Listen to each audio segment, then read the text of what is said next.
little girl stood quietly in the doorway, her bare feet pressing into the cool hardwood floor. The late afternoon sun filtered through the tall windows, casting long golden shadows across the room. Dust motes floated like tiny ghosts in the beams of light, dancing between her and the man at the desk. She didn't speak. Not yet. She just watched. At 8 years old, Isa Monroe had become an expert at watching. It was how she'd survived 3 foster homes before this one. Silence had been her armor. Observation her only weapon. Watching helped her figure out which adults meant what they said, and which ones only smiled with their mouths, not their eyes. Now she was watching again. Eli Monroe, her adoptive father for the past 6 months, sat rigid at his sleek mahogany desk. His eyes were fixed on his dual monitors, the glow from the screens painting his face in pale blue. His voice moved steadily through a headset microphone, talking about multi-factor encryption and zero-trust frameworks with some faceless executive on a Zoom call. He was 30 years old, already a millionaire in cybersecurity. To the outside world, he was brilliant, respected, untouchable. To Isa, he was distant, kind. In a mechanical sort of way, the kind of kindness that bought toys and tuition, but never asked what made her cry at night. She'd lived in this house for half a year. She had her own room with a window seat and velvet curtains. She ate breakfast off real china plates. But still, she felt like a guest, one that might be asked to leave at any moment. And now, she stood in his office doorway. For 10 minutes, unnoticed, she shifted her weight from foot to foot. Then, with quiet resolve, she stepped closer and gently tugged on his sleeve. Eli held up a single finger without looking, the universal adult signal for not now. But Isa had waited enough. She leaned in, her small voice just a breath. "There's a camera in your office," she whispered. "But it's not yours."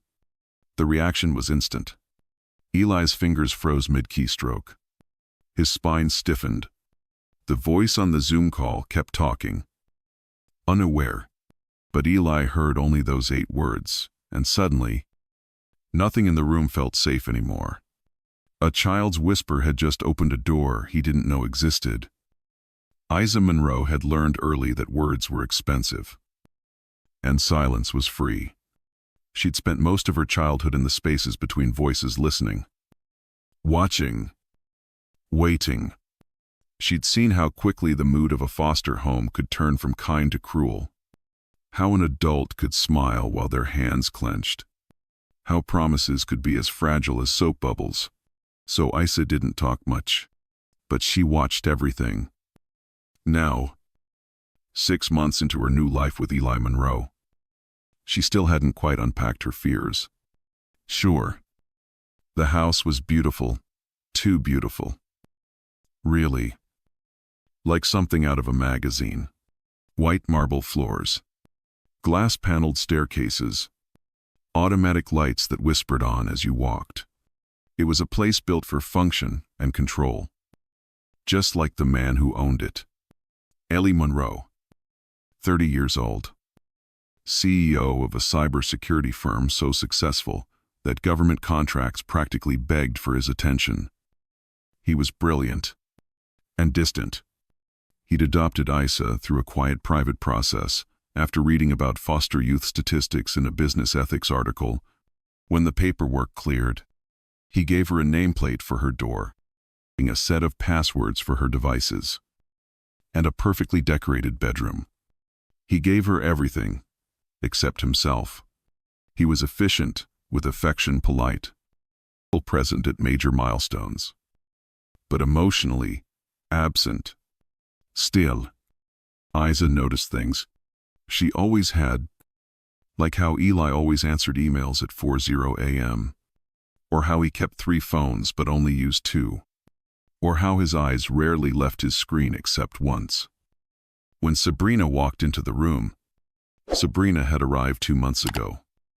All high heels and curated warmth. Eli had called her a friend. But her lipstick lived in the bathroom cabinet, and her laugh filled the house like perfume. Isa didn't dislike her. Exactly. But something felt wrong. It started with the painting. A large, gold-framed oil landscape Sabrina gave Eli last month to bring some nature into your sterile little cave, she'd said, laughing.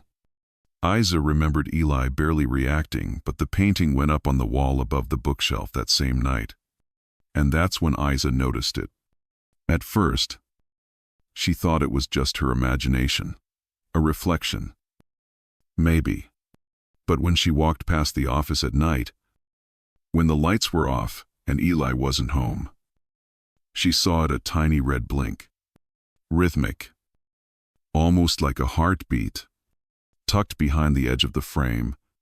She told herself it was probably just some security device. Eli had dozens of them. But the blinking didn't match anything she'd seen before. And she'd seen everything. Because when Isa couldn't sleep, which was often, she walked the hall, tablet in hand, scanning for signals. Sometimes just to feel safe. Sometimes to feel seen. And the signal behind the painting wasn't part of the house's system. It wasn't in the encrypted mesh network she'd mapped 2 months ago. It was something new. Something hidden. She watched it every night for a week. The blink never changed. The placement never shifted. And no one ever mentioned it. Not until now. Not until today. That's when she'd whispered the truth to Eli. There's a camera in your office. But it's not yours. And for the first time since she entered this house, the silence broke. For a long moment, Eli said nothing. He just stared at her. The little girl who barely spoke, who had been more shadow than presence in his house for the past 6 months, had just whispered something that made his entire world tilt. There's a camera in your office. But it's not yours. His heart was pounding. His palms suddenly cold. Gentlemen, I'll need to call you back, he said into the headset. His voice tighter than usual. He didn't wait for replies. Just ended the meeting. Pulled the headset off. And set it down like it might explode. He turned slowly in his chair. Really looking at Isa for the first time. She stood still. Fingers curled tightly around her tablet. Eyes wide but calm. Not scared. Not dramatic. Just certain.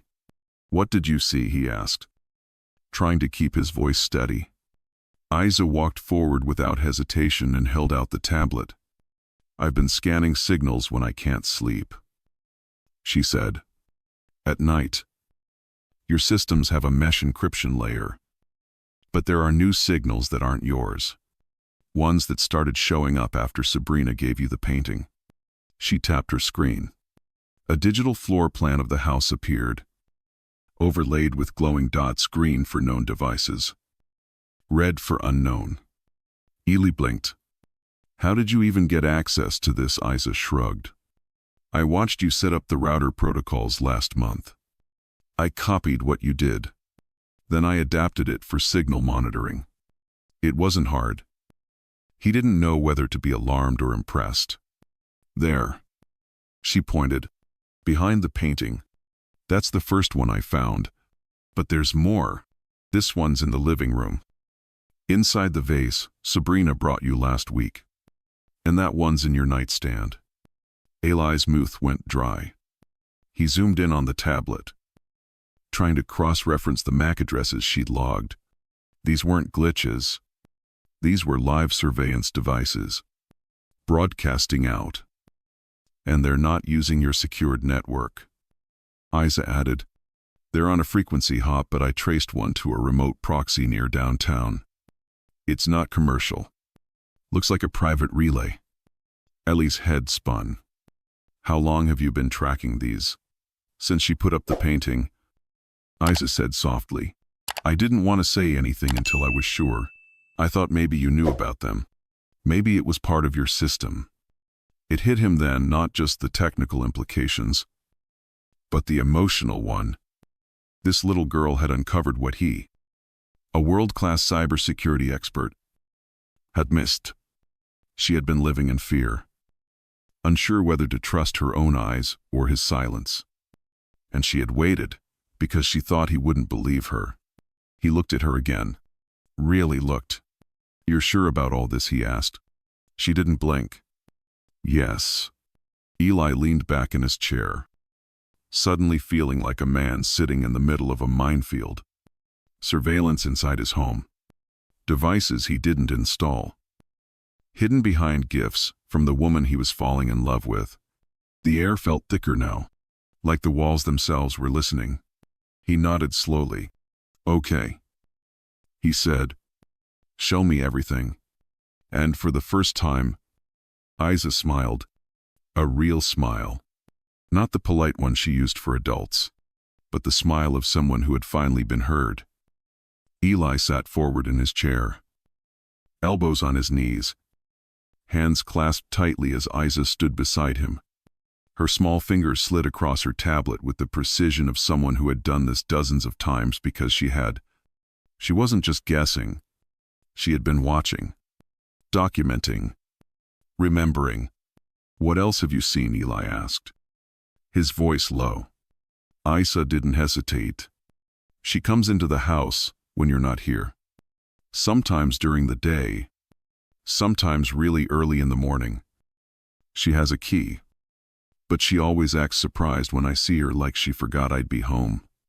Ellie's eyebrows lifted. She says she's organizing your office, or bringing you coffee, or helping keep things neat.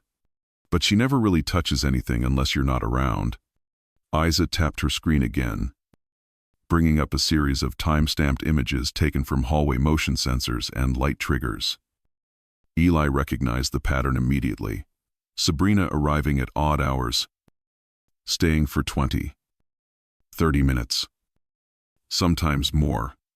She goes through your desk. Isa continued, carefully, like she memorized where things are supposed to be. I saw her take pictures of papers once.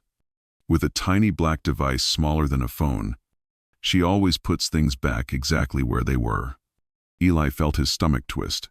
She talks to me too. Isa added. She asks questions.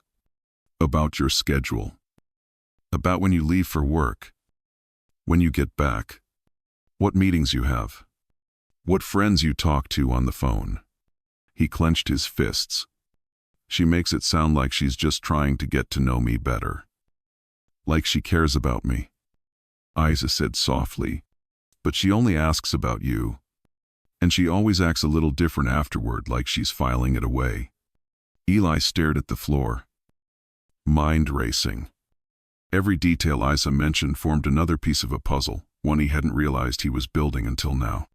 Sabrina hadn't just been visiting. She'd been studying him. Like a project. Or worse, like a target. The coffee. The thoughtful gestures. The perfectly timed appearances, they had seemed sweet. Now they felt tactical. Anything else? He asked. Even though part of him didn't want to know. Isa nodded. Last Thursday. She was in the kitchen, and her phone lit up. She didn't know I was watching. The name on the screen said, Miles. Eli's breath caught in his throat. Miles Wren. His CFO. His business partner. His closest friend. She answered really fast. Like she didn't want me to see. I couldn't hear everything. But I remember one thing. She said. He doesn't suspect anything. The words echoed in the room like gunfire. Eli leaned back in his chair, eyes closed. For months, he'd been falling for a woman who smiled warmly, asked thoughtful questions, and seemed to understand him in ways no one else did. He'd considered proposing. He'd thought, maybe for the first time in years, that he could build something real. But Isa had seen the cracks he'd ignored. And now that he was listening, they were everywhere. Eli stared at the name. Miles. It repeated in his mind like a faulty alarm, insistent, impossible to ignore. He tried to process what Isa had just told him, but his brain refused to cooperate. Miles Wren wasn't just his CFO. He was his best friend. They'd built the company together from nothing, two broke college grads with a dream and a borrowed garage server. They'd pulled 72-hour coding marathons, pitched clients out of coffee shops, celebrated their first $1 million contract with fast food and champagne. If there was one person Eli had never questioned, it was Miles. And now Isa, this quiet, watchful 8-year-old, was telling him she'd seen something he couldn't unsee. Miles comes by, Isa said softly. When you're not here. Eli's head snapped toward her. When a few times, she replied. Usually when you're traveling. He always checks to make sure I'm not around. But he's not careful enough. Her voice was calm, matter of fact, not accusing, just reporting. It doesn't come alone. She continued. Sometimes he meets with Sabrina. In your office. Ellie's mouth went dry. In my office, Isa nodded. They whisper a lot. They look at papers together. Once, I saw him holding your prototype folder. The blue one with the silver tab. Eli felt the air leave his lungs. That folder contained the rough architecture of a security algorithm he'd been developing in secret. A breakthrough potentially worth hundreds of millions. Something he hadn't even shared with the board yet. And Miles had held it. How did he get access? Eli muttered. He has your code. Isa replied. I've seen him enter it. You gave it to him last quarter. Remember, after that server crash, Haley did remember. But he'd never thought twice about it. It was Miles. Isa hesitated, then added, they talk about timelines, about product launches. One time, he said something like, make sure it lines up with extraction night. I didn't know what that meant. Haley did. His heart began pounding again. Extraction night. The term made his skin crawl. It was language straight out of covert operations, the kind of phrasing used when you didn't want people to understand what you were planning. Sabrina and Miles. Together. Whispering. Plotting. It couldn't be. But Isa wasn't lying. Her eyes? Her tone. They were too clear. Too consistent. She wasn't trying to convince him. She was trying to protect him. I didn't tell anyone. Isa said. More quietly now. Because I didn't know if you already knew. Or if you'd be mad? Mad, Eli repeated. Stunned. She nodded. I thought maybe they were supposed to be here. That maybe I was wrong. Kids are wrong a lot. And grown-ups always tell us we imagine things. Eli's voice cracked as he spoke. You're not wrong. Isa. He looked at her, really looked, and saw the burden she'd been carrying. He'd been blind. Distracted by work. By charm. By comfort. And while he'd been sleeping peacefully in his own home, Isa had been quietly watching the walls fall down. Now, for the first time in days, Eli felt something new forming inside him. Not fear. Resolve. Silence settled over the room like a thick blanket.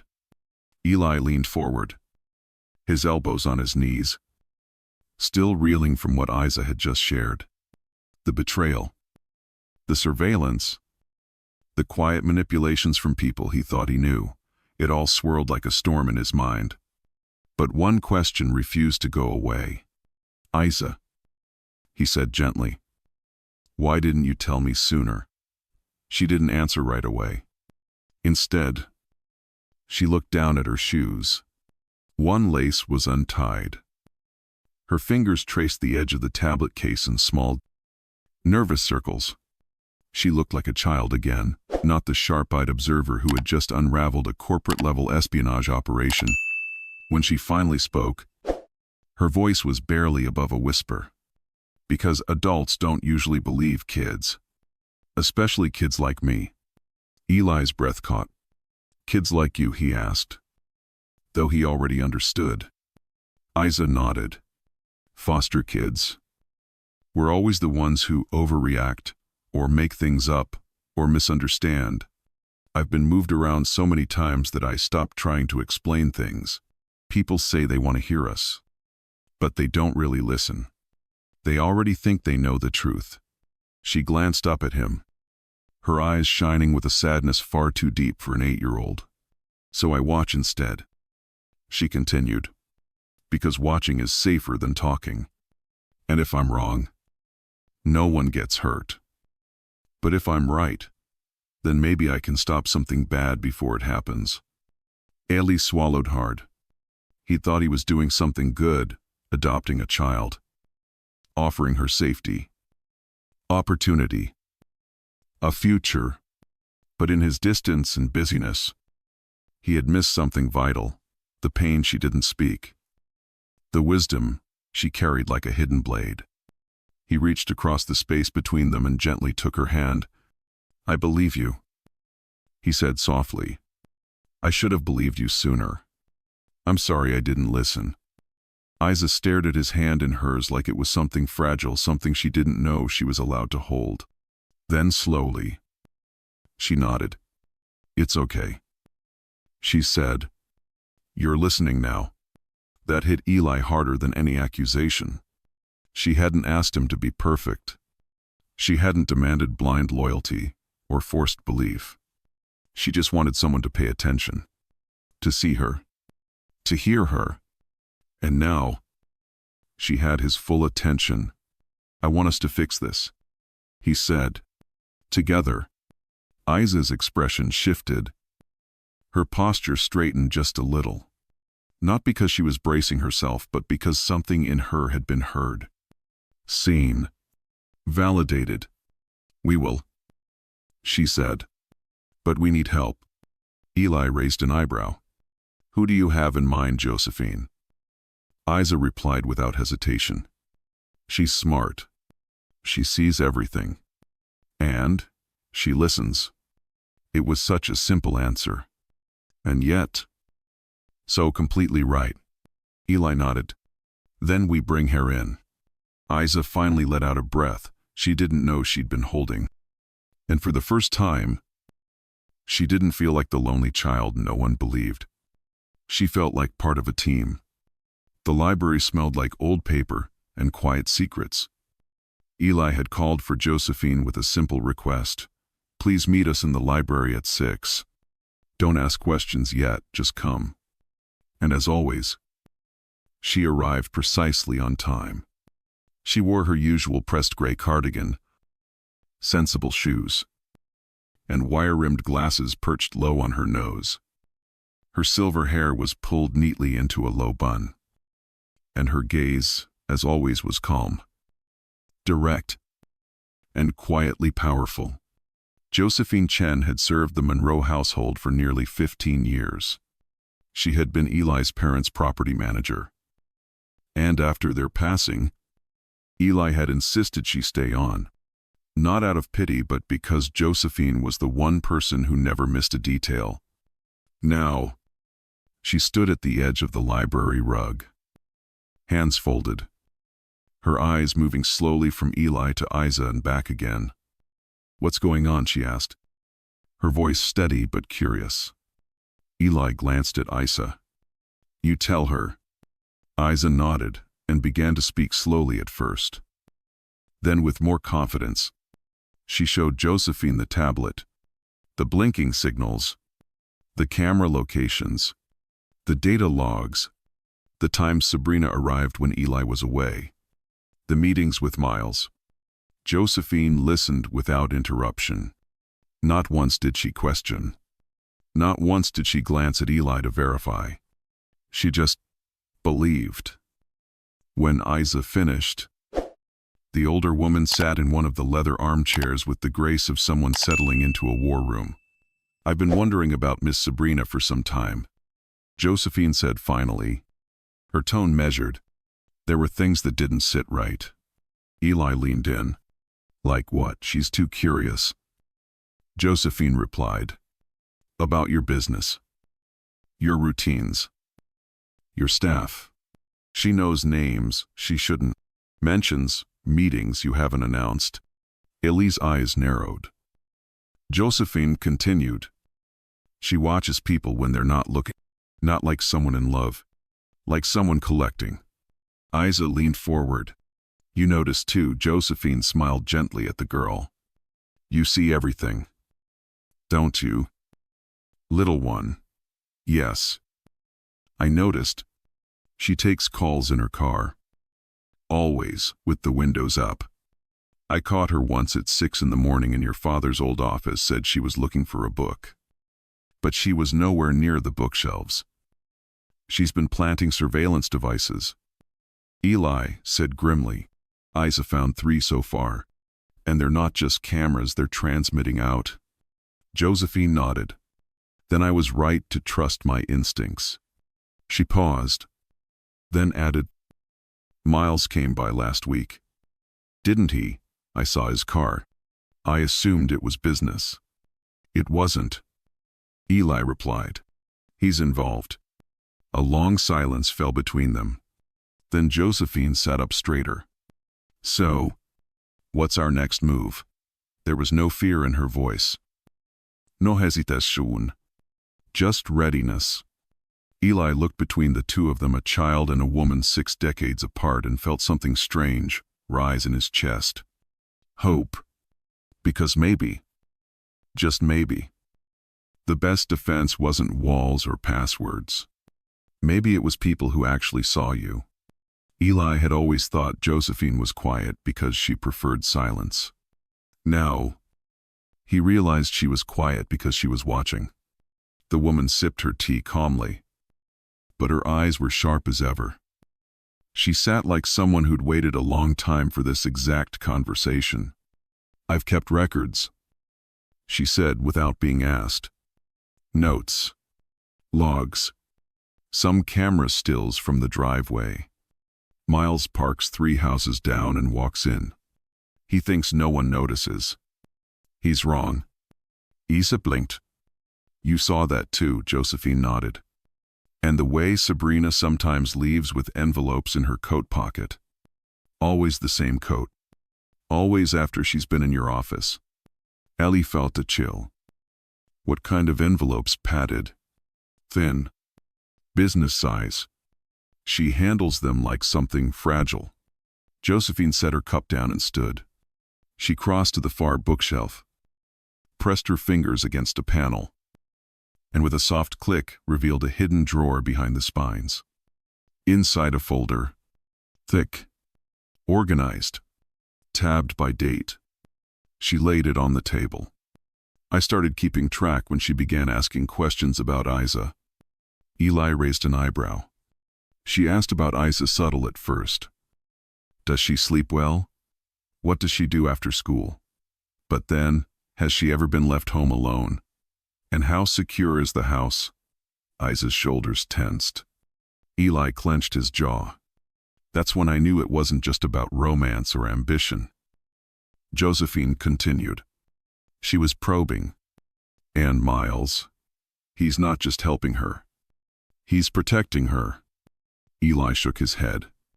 "Why would he do that?" Josephine's tone hardened. "Because Sabrina's not working alone. And Miles has more to lose than you think." She tapped the folder. "I've been tracing small movements. Files accessed remotely. Unusual logins from IPs just outside the city. Prototype activity spikes after every date night you have with her." Isa leaned over the folder, scanning the entries. She timed it. She said, "Every time he goes out with her, she extracts something." Josephine nodded. "It's precise. Surgical. She's not impulsive. She's trained." Eli ran a hand down his face. I thought she loved me. Josephine softened. I don't doubt she knows how to play the role well. But what she feels, if she feels, doesn't matter now. What matters is protecting what's ours. Eli looked down at the folder. So much had been taken under his nose, under his trust. But now he had Isa. And Josephine. Eyes that saw what he didn't. Hearts that cared when he'd been blind. What do we do? He asked. Isa answered first. We use what they gave us. Josephine smiled. Exactly. We don't confront. We don't varn. We collect. We prepare. And when the time comes, she closed the folder. We expose them. The next morning, Eli greeted Sabrina with a kiss. His arms wrapped around her like nothing had changed, like he hadn't stayed up half the night studying surveillance patterns and calendar logs. Like he hadn't just discovered she'd been siphoning confidential data from under his nose. She smiled as if everything was perfect. Coffee? She asked sweetly. Already moving toward the kitchen. Love some? He replied. Steady as stone. They fell into routine breakfast. Casual conversation. Plans for the upcoming investor gala. Sabrina made a few playful jokes about Isa being a little shadow. And Eli laughed right on cue. But behind his eyes, gears were grinding. Every word she spoke now felt like a test. Every smile. A calculation. He watched her pour the coffee with the same hands that had once held his prototype plans. It made his stomach turn, but he smiled anyway. He had to. Because the best lies are built on believable truths. Meanwhile, Isa and Josephine had a plan of their own. They met after school. Away from cameras. In the garden shed Josephine had long ago converted into a potting room. Between sacks of fertilizer and tools, they now kept a tablet, an old flip phone, and a whiteboard covered in scribbles and arrows. Their mission was simple: bait the trap. I'll pretend I'm home alone Thursday, Isa said, marking the date. You'll be at the gala with her. They'll think it's the perfect time. Josephine nodded. And we'll make sure they take the bait. They set up an extra device in Eli's study, a decoy folder with scrambled data disguised as something valuable. If Sabrina or Miles accessed it, they'd trigger an alert and a silent video capture. Make it look real. Isa varned. Not too easy. Josephine smiled. Dear, I've staged fake wine cellars for billionaires. I think I can make a fake algorithm folder convincing. Back in the house, Sabrina handed Eli his coffee and brushed her fingers down his sleeve. You're quiet today, she said playfully. Just thinking about the pitch. He lied. And about us. She leaned in, eyes soft. We're a good team, aren't we? He kissed her forehead. The best? He didn't flinch. But deep down, he had never been more awake. Thursday arrived with a deceptive calm. The sun was warm. The household staff moved about as usual. Isa played chess alone on the patio. Her hoodie pulled up. Earbuds in. She looked like any other bored kid. But beneath her sweater, a tiny lapel mic sent real-time audio to a receiver in Josephine's ear. Eli was across town, arm in arm with Sabrina at the gala. He smiled for photos, shook hands with donors, and gave a speech about vision and trust. At 8:46 p.m., the back gate creaked. Isa didn't look up. The security system modified by Josephine had been rerouted for 1 hour. No alarms. No alerts. She kept her breathing steady as footsteps approached the study door. Josephine, watching from her monitor station in the garden shed, clicked record.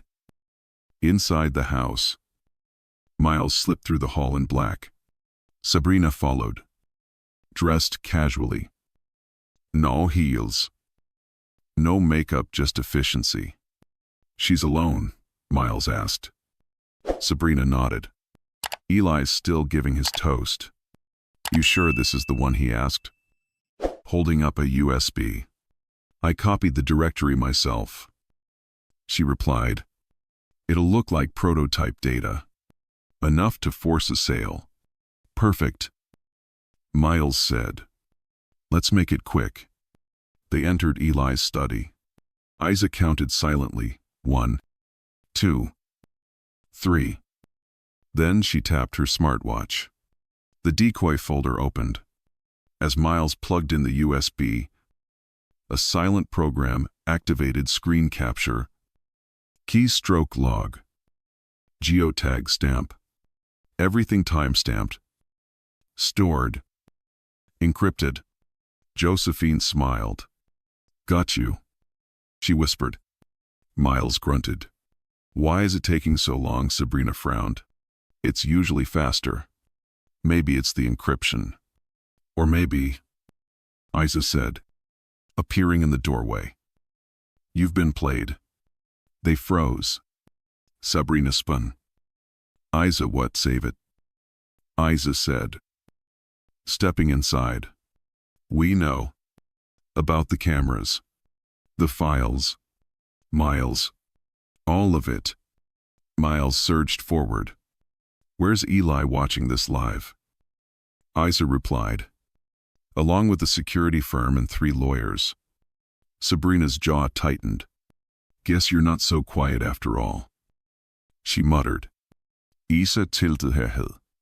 Guess you're not so smart. Behind her, Josephine appeared in the hallway. I'd suggest you sit, she said coldly.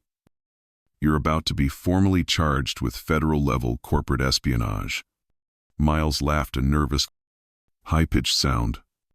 You've got no proof. Isa pointed to the tablet. You just gave it to us. Sabrina's expression darkened. You tricked us. Isa's voice was calm. Steady. You tried to steal my dad. His work. His home. But you forgot one thing. Sabrina narrowed her eyes.